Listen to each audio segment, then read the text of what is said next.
Hello mga ka-sounds. Ang pinapakita ko po sa inyo ay ang aking amplifier. Ito po yung power amps na Cole 750. Ito naman yung Kevlar GX7 Pro. Hindi sila nakakalayo sa lakas. Kikita nyo naman sa power. Power transistor.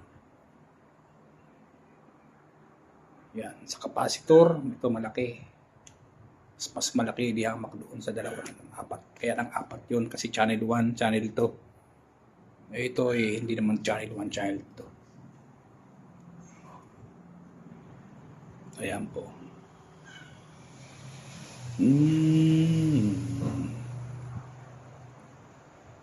Ito po ang aking power amps at power integrated power amps. Thank you for watching.